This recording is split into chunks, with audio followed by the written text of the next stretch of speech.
Bawa jembatan layang semanggi tak bergerak juga. Dasarnya bila dibandingkan senyum pak polisi membuat aku marah-marah. Sungguh teganya darimu, teganya.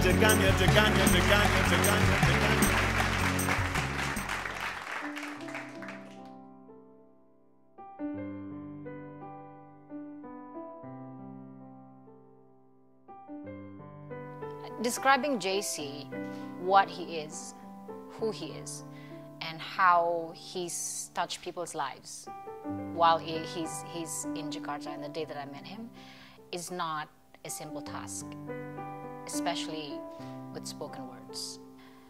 And what I can say is that JC is the first best thing that happened in my life when I returned to Jakarta. And it remains to be one of the best things that happened to me. Meeting JC, so it was somewhat, I say, comical, because I was listening to his, I wasn't in the audition. JC did not find me on the street and thought maybe I needed some character building, but no. I had listened to him several times before I found the courage to then call into the show, because I know what the goal of the show was at the time. It was an English program, basically trying to encourage Jakartans to come out and speak without any feeling of embarrassment. So I thought, Jace, this guy is really funny, and I think I was listening to the show for a couple of times with you, Aryo, and also with Funny Girl, and I thought, somebody needs to put this guy in his place. Like you sounded like Beavis and Buttheads, right? Basically, just pro and contra of a lot of topics that you were discussing. So I thought, I want to give him my peace of mind. I think it was an instant chemistry, and I know he thought I would make a good character. But see, that's the thing with me. JC has built so many lovely, great, awesome, interesting characters for his show, but for me, he wanted me to be myself. He pretty much, because he thought what's missing in the show is some voice of reason. He wanted me to be just myself, but he gave me a name, Florida, at the time. I think it's just one of his ways of telling himself or expressing how he misses home at the time. So he took me out. This was not a stage, but it became a show. It was not scripted. So he decided to take me out Valentine's for a Valentine's dinner. Yes. And we went to Cafe Batavia. I was like, fancy, okay. So he'd done all the arrangements because it was Valentine's. They sell packages, these meals, set menus, right? So I thought, okay, I'll leave it out to I'll leave it to JC. I'm sure he'll take good care of it. He did. There's starter, there's entree, and there's a big bowl of ice cream that both of us shared together. Here's the draw. He had ordered the menus consisting of a steak and very tiny vegetables, and there are like 3 carrots on the plate. And I sat there, I look at him. You do realize I'm a vegetarian. You do realize I'm a vegetarian. And he just exploded. Either he had forgotten that I was a vegetarian, and so I ended up eating the vegetables and 3 little carrots. He was trying to seduce you. Maybe he was, and because it was so funny and hilarious, he couldn't stop laughing about it, and it made its way into the show. So we talked about how he was inconsiderate, lazy. Not a cheap date because he took me out for a steak, but it's just that was just JC, and it actually became, and a lot of callers was like, JC, what were you thinking? You should have. This isn't how you take a woman out. You should know what her preferences are. He gets a lot of blow from the audience, but a lot of people thought it was scripted, but it wasn't, because that happened exactly the way it was. Yeah, there's so many fun memories. I can't even describe them all. The Thanksgiving dinner we had, the cookout that we had at his place, the photo shoot at Funny Girl, JC and myself had in Kamang, and every single show we had. Those are extremely, extremely fun memories. He's always been happy, but happy and mad and sad and angry. JC and bitter.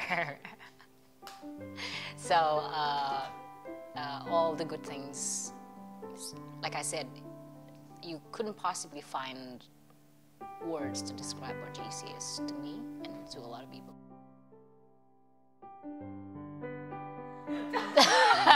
Yes, it was one of the best shows off air we have ever done.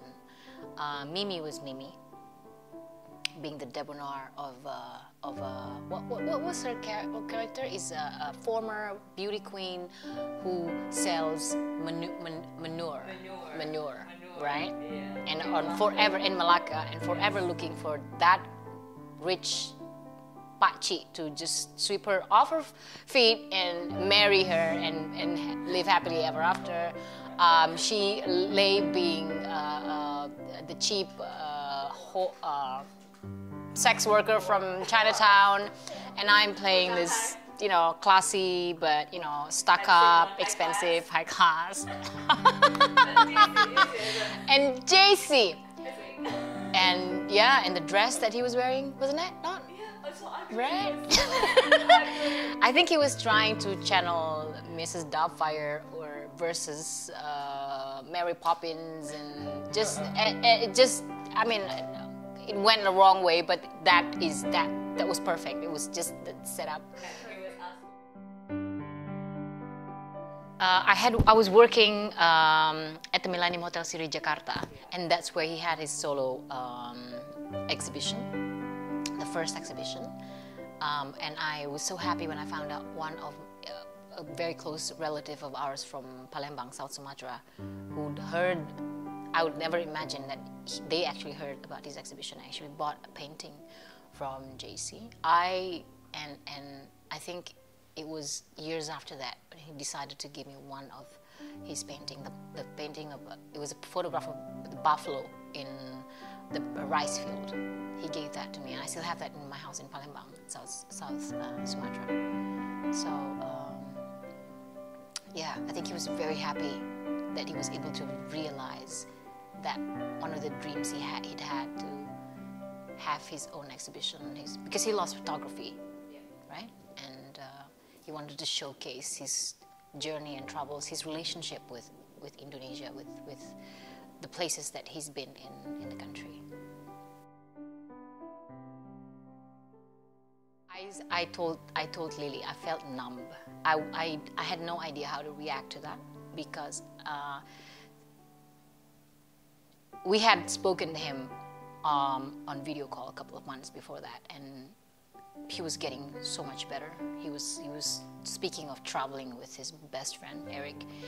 He's on his foot, which we were very happy. We were laughing. It felt like we were running a show through a video call.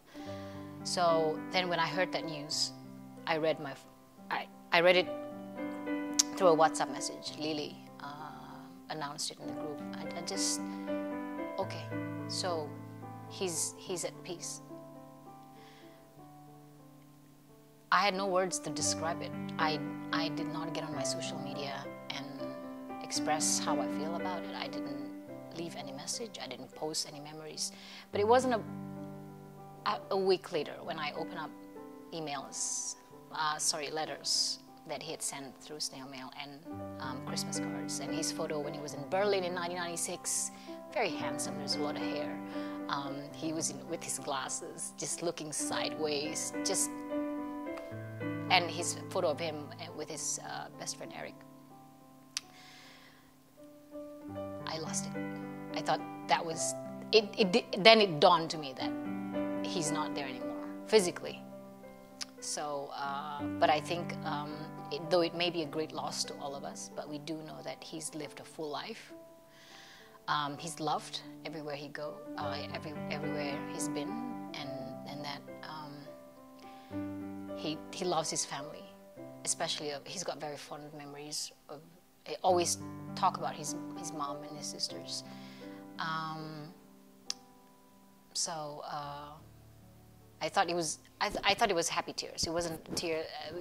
I wasn't crying because I was devastated, but I think because of what he had done for me, what he had done for our friends, what we had done here in Indonesia, in Jakarta.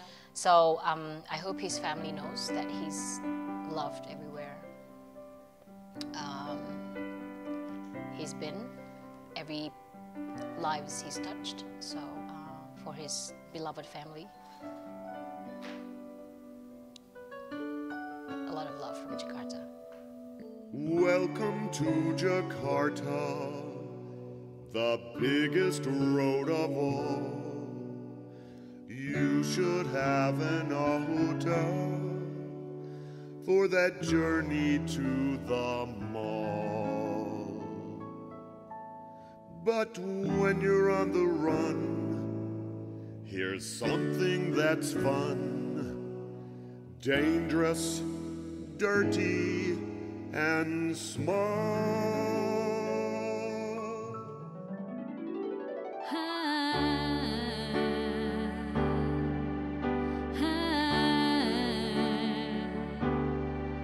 All my crew books packed, I'm ready to go, but the taxi's cracked, the bus is low. What do I write when my money's low? 'Cause my stomach's crying,